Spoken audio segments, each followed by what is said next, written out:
பர்திமேயு சுவிசேஷ ஊழியங்கள் வழங்கும் நற்செய்தி நேரம். தேவ செய்தி பாஸ்டர் ஆர். அகஸ்டின். இந்த நாளில் உங்களோடு நான் பேசி வருகிறேன். தேவன் கொடுத்த ஒரு வார்த்தை வைத்துத்தான் உங்களோடு பேசி வருகிறேன். ஏன்னா அநேகர் சில நேரங்களில் கேட்குறீங்க, பிரதர் நான் சுகமாயிருவேனா? ஏன்னா போன வாரம் ஒருத்தர் என்கிட்ட கூப்பிட்டு கேட்டார், 7 மாதமாக ஒரு நர்சிங் ஹோமில் இருக்கிறேன், காலில் ஒரு சுகர்னால் புண்ணு வந்துச்சுங்க, ஆறவே மாட்டேங்குது, மருத்துவரையில சொல்கிறாங்க, எப்பா இது வீடு மாதிரியே கடைசியில் ஆயிட்டீங்களே அப்படிங்கிறாங்க. எனக்கு அந்த விடுதலை கிடைக்குமா? எனக்கு நோயிலிருந்து விடுதலை கிடைக்குமா? பல பேருக்கு அது வேடிக்கையாய் தெரியலாம், ஆனால் அவர் படுகிற வேதனையை நான் பார்க்கிறேன். ஏன்னா எரேமியா சொன்னார், உன் புண் ஆறாததாயும் உன் காயம் கொடிதாயும் இருப்பானேன் என்று சொன்னார். இன்றைக்கு எத்தனை பேர் மனதில் புண், வியாதியினால புண், சுகர்னால, சில நேரம் ஆறவே ஆறாத ஒரு நிலை. என் தேவன் ஆறாத மனப்புண்ணை ஆற்றுகிறவர், தீராத மன துன்பங்களை தீர்க்கிறவர், மாறாத கொடுமைகளை கூட மாற்றுகிறவர். நமக்கு இன்றைக்கு ஒரு வார்த்தையை சொல்லுகிறார், இதோ நாட்கள் வரும், இதோ நாட்கள் வரும். எனக்கு அன்பானவர்களே, எத்தனை பேர் இந்த தொலைக்காட்சி முன்னாடி எனக்கு ஒரு எதிர்காலம் உண்டா என்று காத்திருக்கிறீங்களே? நிச்சயமாக சொல்லுவேன், உங்களுக்கு ஒரு எதிர்காலம் உண்டு. அது எப்போ பிரதர்? நிச்சயமாக வரும். ஆனால் நீங்களும் நானும் விசுவாசிக்கணும். உங்களுடைய வேதாகமத்தை எங்கே இருந்தாலும் சரி, தயவு செய்து தேடி எடுத்து கையில் வைத்துக்கொண்டு அப்போஸ்தலர் நடவடிகள் 4ஆம் அதிகாரம் 22வது வசனத்தை, அப்போஸ்தலர் நடவடிகள் 4ஆம் அதிகாரம் 22வது வசனத்தை தயவு செய்து தேடி எல்லாரும் கையில் எடுப்பீங்களா? அப்படி எடுக்கிற போது வரைக்கும் நீங்களும் நானும் பாடுமா?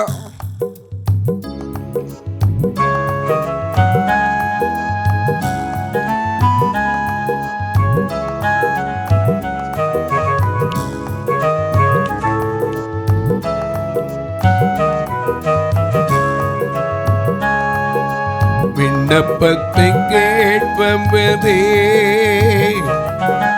கண்ணீரை காண்பதே,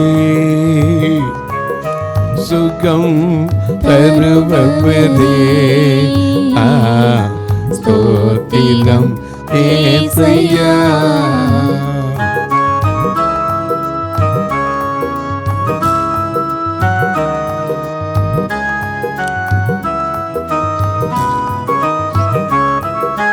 விண்ணப்பத்தை கேட்பவரே, கண்ணீரை காண்பவரே, சுகம் தருபவரே, ஸ்தோத்திரம் ஏசையா.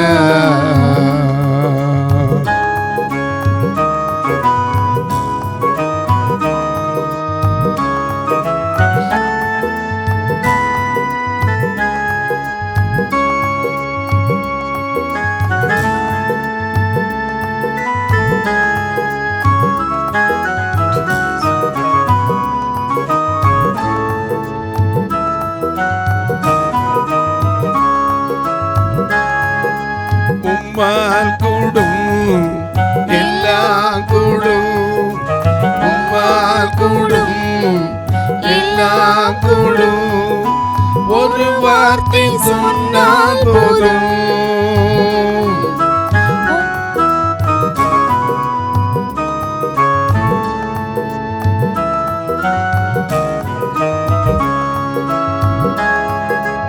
உம்மால் கூடும் எல்லாம் கூடும், ஒரு வார்த்தை சொன்னால் போதும். ஐயா ஒரு வார்த்தை சொன்னால் போதும். ஐயா ஒரு வார்த்தை சொன்னால் போதும். விண்ணப்பத்தை கேட்பவரே, என் கண்ணீரை காண்பவரே, சுகம் தருபவரே, ஸ்தோத்திரம் ஏசையா.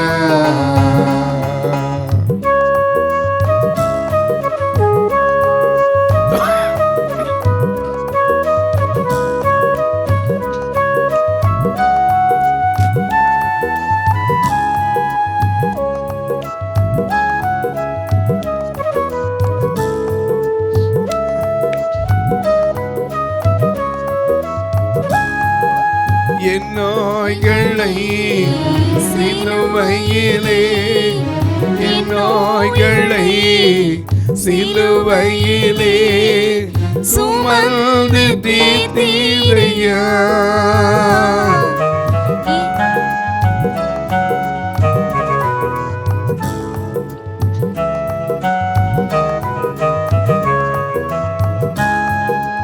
என் நோய்களை சிலுவையிலே சுமந்து தீர்த்தீரையா. ஐயா சுமந்து தீர்த்தீரையா. ஐயா சுமந்து தீர்த்தீரையா. விண்ணப்பத்தை கேட்பவரே, என் கண்ணீரை காண்பவரே, சுகம் தருபவரே, ஸ்தோத்திரம் ஏசையா. ஐயா சுகம் தருபவரே, ஸ்தோத்திரம் ஏசையா. எல்லாம் எடுத்திருப்பீங்க. உங்க வேதத்தை அப்படியே திரும்ப ஒரு வார்த்தை சொல்லிங்களா? விண்ணப்பத்தை கேட்கிறவர் தான், கண்ணீரை காண்கிறவர் தான், சுகம் தருகிறவர் தான். ஆனா இதோ நாட்கள் வரும். ஆமென். சாதாரண மனுஷன் சொல்லல, வானத்தை பூமியை உண்டாக்கின கர்த்தர் சொல்லுகிறார். ஒருவேளை நீங்க நினைக்கலாம், எத்தனை வருஷம் ஆகும்? ஏற்ற காலம் வரும். மருத்துவத்தை கேளுங்க, எத்தனை நாள் ஆயிரும்? ஆயிரம் சீக்கிரத்தில் ஆயிரும், அவ்வளோதான் சொல்லுவாங்க. கரெக்டாக யாருக்கும் சொல்ல முடியாது. சுகம் என்பது அவருடைய கரத்தில் மட்டும்தான் இருக்கு. ஆகையினால தான் நமக்கு விளங்காது. பாருங்க, உங்களுடைய வேதத்தை திறந்து வச்சிருப்பீங்க. இப்போ வாசிக்க சொல்ல அப்போஸ்தலர் நடவடிக்கைகள் 4ஆம் அதிகாரம் 22ஆம் வசனம். அற்புதமாய் சொஸ்தமாக்கப்பட்ட மனுஷன். நல்ல கவனிங்க, அற்புதமாய் சொஸ்தமாக்கப்பட்ட அந்த மனிதன் 40 வயதுக்கு மேற்பட்டவனாய் இருந்தான். ஆனா இவனுடைய நிலை என்ன தெரியுமா? அப்போஸ்தலர் 3ஆம் அதிகாரம் 1 வசனம். ஜெப வேளையாகிய 9ஆம் மணி நேரத்திலே பேதுருவும் யோவானும் தேவாலயத்திற்கு போனார்கள். அப்பொழுது தன் தாயின் வயிற்றிலிருந்து, நல்லா நோட் பண்ணிக்கங்க இந்த வசனத்தை, அப்பொழுது தன் தாயின் வயிற்றிலிருந்து சப்பானியாய் பிறந்த ஒரு மனுஷன் அங்க பாக்குறாங்க. ஆனா அந்த மனுஷன் எத்தனை வருஷம் சுகம் இல்லையா? 40 வயது. அப்பா, நாமளா தான் என்ன சொல்லியிருப்போம்? இனிமே முடிஞ்சு, இத்தனை வருஷம் நடக்காது நடந்துட போதா, இத்தனை வருஷம் தீராது தீர்ந்துட போதா? நிச்சயமா ஒரு நாள் வரும். அதனாலதான் ஆண்டவர் சொன்ன வார்த்தை, இதோ நாட்கள் வரும் என்று கர்த்தர் சொல்லுகிறார். அவர் சொன்ன வார்த்தையை யூதாவின் குடும்பத்திற்கு, இஸ்ரவேலின் குடும்பத்திற்கும் நல்வார்த்தைகளை நிறைவேற்றுவார். மறந்துடாதீங்க. ஏன்னா அவர் சொன்ன வார்த்தை ஒன்றும் மாறி போகாது. வருஷம் போகலாம், நாட்கள் போகலாம், ஆனா உனக்கு எனக்கு குறித்த நாள் மாறாது. நம்ம அநேக நேரம் நினைப்போம், 40 வயசுல சுகமாச்சு என்ன செய்யமோ. நான் சொல்றேன், 40 வயசுலயாவது சுகம் கிடைச்சா போதாதா? இந்த உலகத்தில் கடைசி வரைக்கும் அப்படியே இருந்து போகிறதோட சுகம் கிடைக்கிறது எவ்வளோ பெரிய பாக்கியம். யாராவது நம்பியிருப்பாங்களா சொல்லுங்கள்? இந்த சப்பானி ஆலய வாசலில் உட்காந்துருப்பான். இது உங்களுக்கு தெரிஞ்ச காரியம். ஒவ்வொரு நாளும் உட்காந்துருப்பான். காலையில் அவனை தூக்கிட்டு வருவாங்க. தூக்கிட்டு வந்து கரெக்டாக எங்கே உட்கார வைப்பாங்க? தேவாலயத்தினுடைய வாசலில். அதுவும் ஜனங்கள் போகிற வர்ற கரெக்டாக பாதை பார்த்து உட்கார வைப்பாங்க. அலங்கார வாசல், தட் மீன்ஸ் பிரதான வாசல் என்று சொல்லுகிறோம். அந்த அலங்கார வாசலில் உட்கார வைப்பாங்க. ஏன்னா யாருமே அலங்காரத்தை தான் இன்றைக்கி விரும்புகிறாங்க. ஏன்னா இன்றைக்கி பெண்களே பாருங்க, எவ்வளோ பேர் என்னதான் இருந்தாலும் அலங்காரம்னு பண்ணுறாங்க. சிலர்லாம் அன்றைக்கி ஒரு அம்மா வந்திருந்தாங்க, எனக்கு ஆலயத்தில் ஒருத்தர் சொன்னாங்க, அவங்க போட்டிருக்கிற மைய பார்த்தீங்கன்னா பிரதர், அது என்னது சங்காராவா மஸ்காராவா எனக்கு தெரிய மாட்டேங்குது. லைனர்லாம் போட்டிருக்காங்க பிரதர். நான் சொன்னேன், அவங்களும் ஒரு நாள் ரட்சிக்கப்படுவாங்க. அவங்களும் ஒன்றா ரட்சிப்பின் அனுபவத்தை என்ன செய்வாங்க? சந்திப்பாங்க. நிச்சயமாக வரும், ஒரு நாள் வரும். அன்னைக்கு நம்ம நினைப்போம் அலங்காரம் வேண்டாம், ஒன்றும் வேண்டாம்ப்பா, இயேசு போதும். பொன்பொருள் வேண்டாம், இயேசு போதும். பாவமே வேண்டாம், இயேசு போதும். என பரலோக ராஜ விசுவாசி, பரநேசுவை நீ விசுவாசி, புவியாளும் பரதேசி, உன் வாழ்வை தினம் யோசி. நம்ம பாடுறோம் இல்லையா? எத்தனை பரலோக ராஜ விசுவாசி, பரநேசுவை நீ விசுவாசி, புவியாளும் பரதேசி, உன் வாழ்வை தினம் யோசி.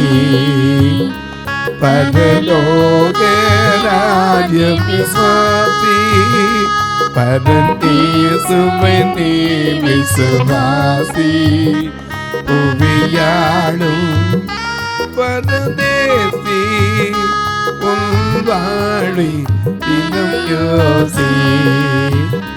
பரலோக ராஜ்யவாசி.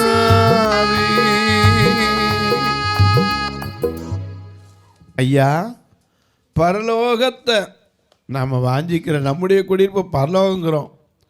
ஆனால் இந்த பூமியில் வாழும்போது சுகம் மிக மிக அவசியம். ஆமென். ஆனால் இந்த மனுஷன் எத்தனை நாள் உட்கார்ந்துருந்தா யோசிச்சு பாருங்க. நாமளே வெறுத்திருப்போம். தாயின் வயிற்றில் பிறந்தது முதல் இந்த பூமியில் ஒரு எட்டு எடுத்து பூமியில் வச்சு நடந்ததில்லை. இன்னைக்கு எத்தனை தாய்மார்கள் தான் பிள்ளைகளை வச்சுக்கிட்டு, ஐயோ என் பிள்ளை நடக்காமலே இருக்கே, என் பிள்ளை நடக்க மாட்டேங்குதே, கால் வளைஞ்சிருக்கே. சிலர்லாம் சொல்லியிருக்கான் இருள் அடிச்சிருக்கும், சில சொல்லியிருக்கலாம் நரம்பு தளர்ச்சிருக்கும். எதுவாக இருந்தாலும் சரி, கர்த்தர் உன் பிள்ளை நடப்பதை உன் கண்கள் காணும். யோபு சொன்னானே, அந்நிய கண்கள் அல்ல, என் சொந்த கண்களே அதை காணும். ஏன்னா என் மீட்பர் உயிரோடு இருக்கிறார்.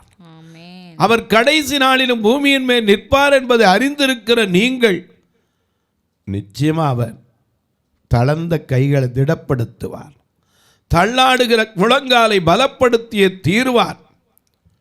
இன்னைக்கு எத்தனை தாய்மார் எந்தெந்த கிராமத்தில், எனக்கு தெரியாது, போலியோ அட்டாக்னால அல்லது ஒருவேளை ஏதாவது ஒரு சின்ன காரியத்தினால பிள்ளை கால் வளைஞ்சிருக்கு, நடக்க மாட்டேங்குது, இந்த பிள்ளை இப்படியே தான் இருந்துருமா, இல்லை இந்த பிள்ளை நல்லா நடக்குமா, எத்தனை பேர் பயத்தோடு இருப்பீங்க. ஆனால் உங்களுக்கு சொல்கிறேன், இதோ நாட்கள் வரும். ஆமென். உங்கள் பிள்ளை நடக்கிறத பார்க்குற அந்த கண்கொள்ளா காட்சியை பார்க்குற நாள் வரும். ஆமென். நீங்களே பார்த்து ஆச்சரியப்படுவீங்க, இந்த பிள்ளையா அப்படி சப்பானியாக இருந்தான்.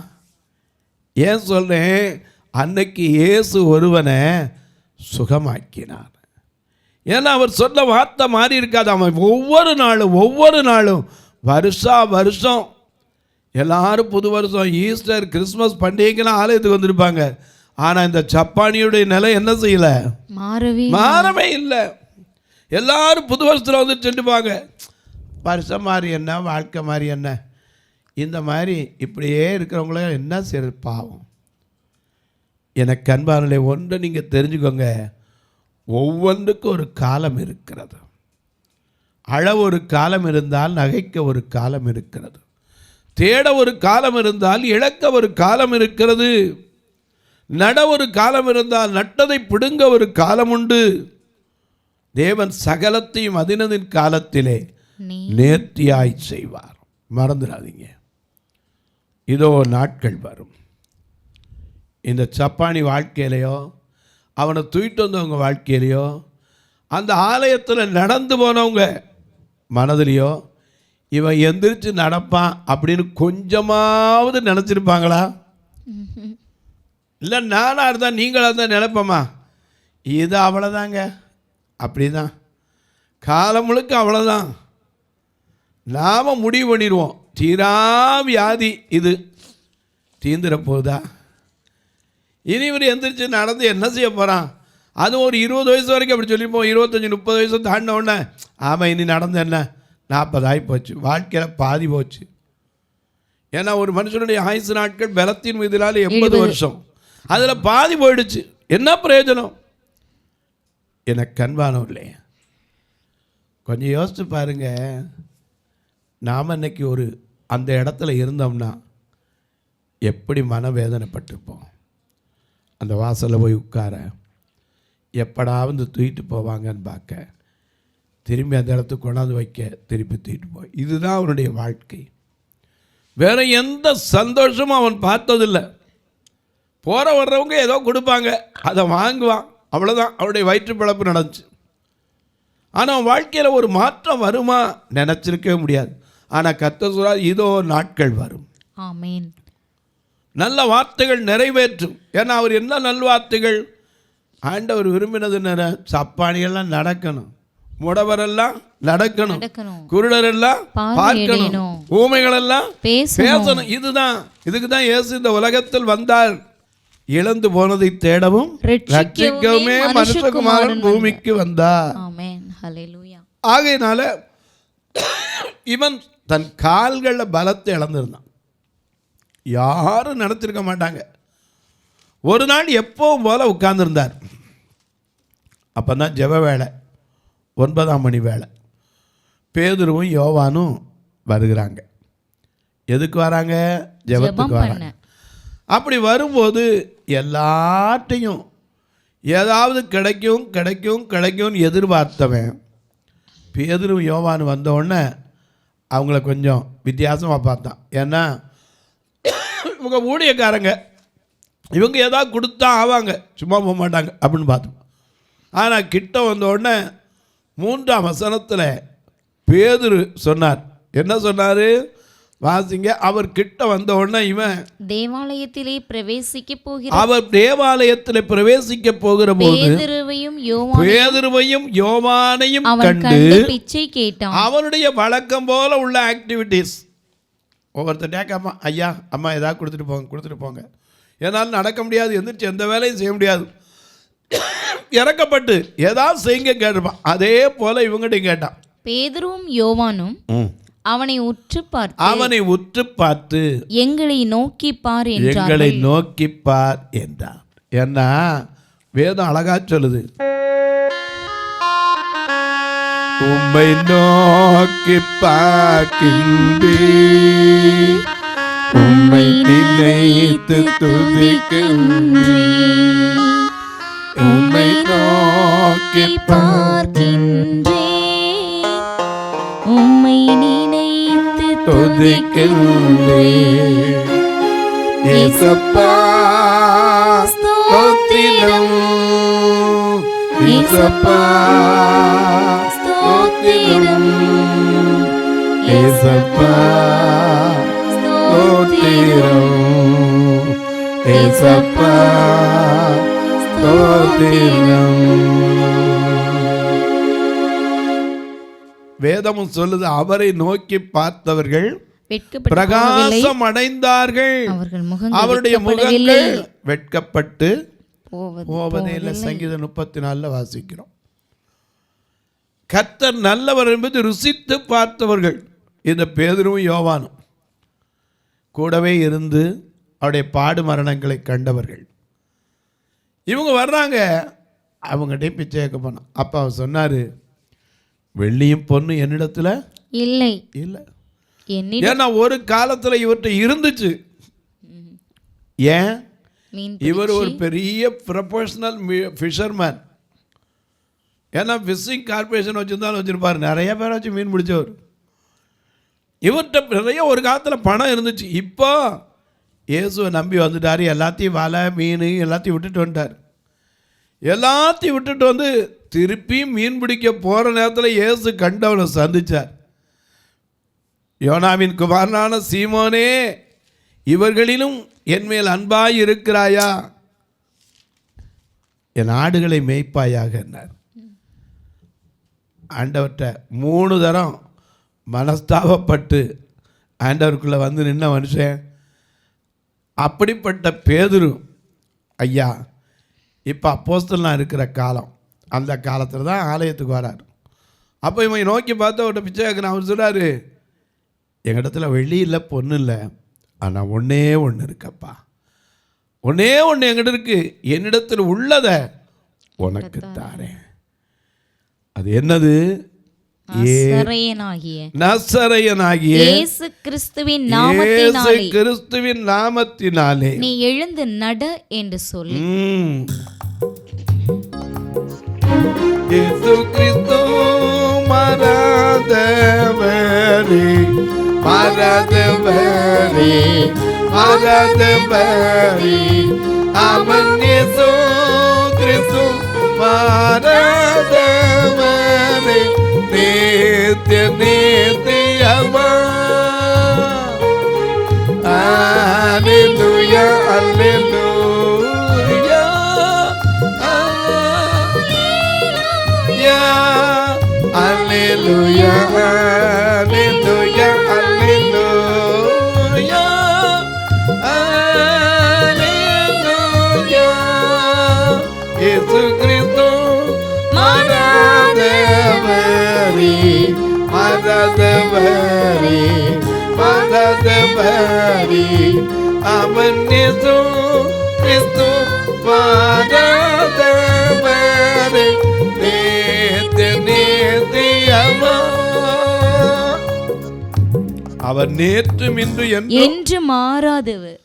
அதனால தான் என்னிடத்தில் உள்ளதை உனக்கு தருகிறேன் சொல்லி நசரேயனாகிய இயேசுவின் நாமத்திலே நீ எழுந்து நட என்று சொல்லி அவன் வலது கையை பிடித்து தூக்கி விட்டான். உடனே, ரொம்ப நேரம் ஆகல, உடனே அவனுடைய கால்களும்.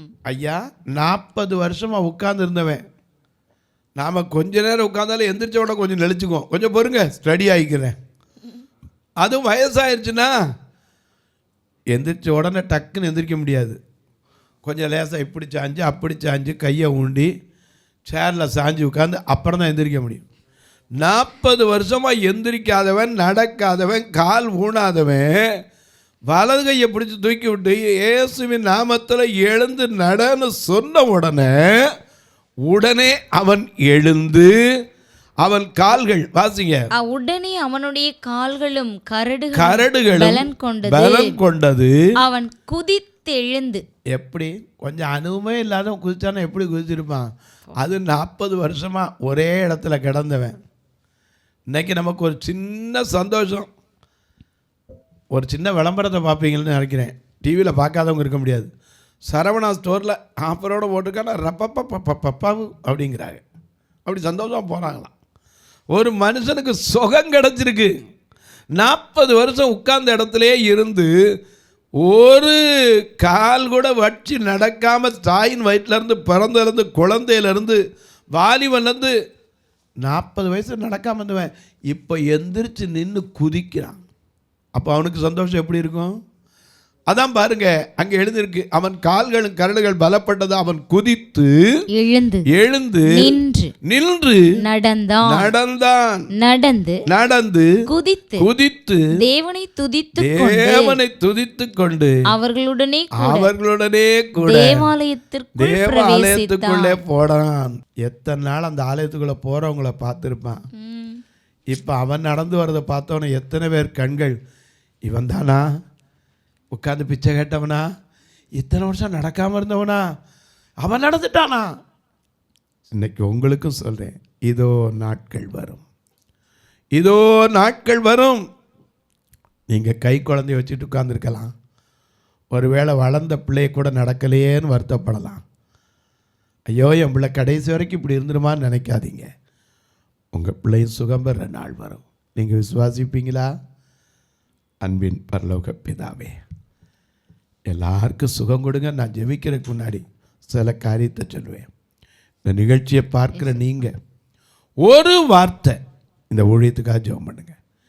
ஏன்னா அந்த தொலைக்காட்சி நிகழ்ச்சி வரணுன்னாலே ஒரு நாள் ஒன்றுக்கு 4000 பே பண்ணணும். எங்கள் சபையை 2 கண்ணூரியாங்க சபை, திருநெல்வேலியில் ஒன்று, மதுரையில் ஒன்று இருக்குது. வர்றவங்கள கூட வாகனம் வச்சு வாடகைக்கு எடுத்து தான் கூட்டிகிட்டு வரோம். அது மட்டும் இல்லை, அவங்கள போகும்போது சாப்பிடாம கூட அனுப்புறதில்லை. உங்கள் பிறந்த நாள், திருமண நாள் போன்ற நல்ல நாட்களில் ஒருவேளை உணவு கொடுக்க உதவலாம், ஒரு கட்டுமான பணிக்கு உதவலாம், பார்வையற்ற மக்களுக்கு கண்ணாக உதவுகிற ஊன்றுகோலுக்கு உதவலாம். ஐயா 2 கண்ணு இல்லாமல், சொந்த பந்தங்கள் இல்லாமல் எத்தனையோ பேர் துணிமணி கூட நல்ல துணிமணி இல்லாமல் இருப்பாங்க. இவர்களுக்கு துணிகளை கொடுப்பதற்கு உதவலாம். பழச உடனே அனுப்பிடாதீங்க, புது ஆடைகளை கொடுத்து பழங்க. தன்னை போல பிறனை நேசிங்க. அது மட்டும் இல்லை ஐயா, எங்கள் இடத்துல கால் நடக்க முடியாதவங்க கூட எத்தனை பேர் இருக்கிறாங்க. ஒரு கழிப்பறை கூட வெஸ்டர்ன் கழிப்பறை வைக்கணும், அதற்காக ஜெபித்து வருகிறோம். ஏன்னா ஒன்று வச்சுருக்கோம், ஆண்டவருடைய கிருபையினால் பல பேர் இதுக்கு முயற்சித்து ஒன்று வைத்திருக்கிறோம். இன்னொன்று வைக்கணும். நேற்று கூட ஒரு 65 வயது காலில் அதவர் கால் நடக்க முடியாதவர் வந்தார். எனக்கு பெரிய பாரம். எனக்கு அன்பானவர்களே, உங்களுக்கும் கர்த்தர் வசதிகளை கொடுத்திருந்தால், ஆசீர்வதித்திருந்தால், தன்னை விட கீழானவர்களுக்காக உங்கள் கரத்தை திறக்க கர்த்தர் ஏவினால் நீங்களும் தொடலாம்.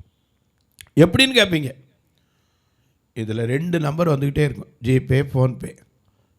நீங்கள் அது வழியாக தாராளமாக தொடர்பு கொள்ளலாம். என்கிட்ட கேட்டாலும் உங்களுக்கு சொல்லுவேன். அது மட்டும் இல்லை, உங்கள் ஜெபக்காரி எது இருந்தாலும் காலை 10 மணிலேருந்து 5 மணிக்குள்ளே சொல்லலாம். வந்து நாங்களும் பார்க்கலாம். ஐயா இவ்வளோ சொல்கிறீங்களே, எங்களுக்கு ஒரு நாள் அங்கிட்டு வந்தால் பார்க்கலாமா? ஃபோன் பண்ணிட்டு வாங்க, நிச்சயமாக உங்களுக்காக காத்திருப்பேன். இப்போ உங்களுக்காக ஜெபிக்கட்டுமா? நல்ல பிதாவே, நன்றியோடு துதிக்கிறோம் சுவாமி. இதோ நாட்கள் வரும், இதோ நாட்கள் வரும். கர்த்தர் சொன்ன வார்த்தை ஒவ்வொருவருக்கும் நிறைவேறட்டும், ஒவ்வொரு நிலையிலும் நிறைவேறட்டும். யார் யார் எந்தெந்த நிலையில் எதிர்பார்த்து இருக்கிறார்களோ அவர்களுக்கெல்லாம் கைகூடி வரட்டும். இயேசுவின் நாமத்தில் பிதாவே, ஆமென். சபை ஆராதனை ஞாயிறு காலை 10 மணி முதல் 12 மணி வரை. இடம் பர்திமேயு சுவிசேஷ ஆலயம், அன்னை சத்யா நகர், இளமனூர் அஞ்சல், சக்கிமங்கலம் வழி, மதுரை மாவட்டம். பின்கோட் 625201 மற்றும் பர்திமேயு சுவிசேஷ ஜெப வீடு, flat number 107, Eden garden, Muthur, Tirunelveli. Pincode 627011.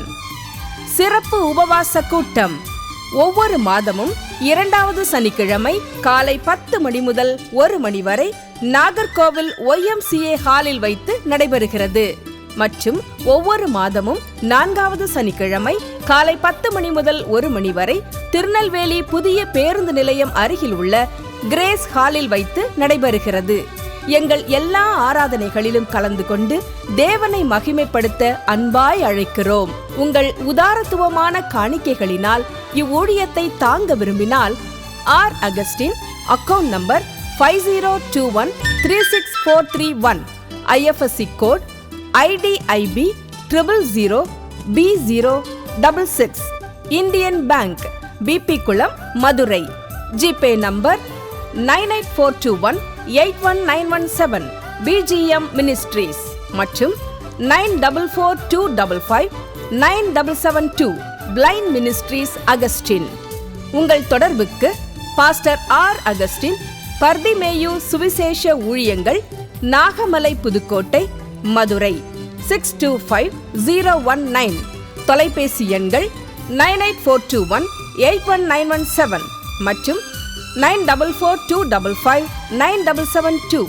கர்த்தர் தாமே உங்களை ஆசீர்வதிப்பாராக.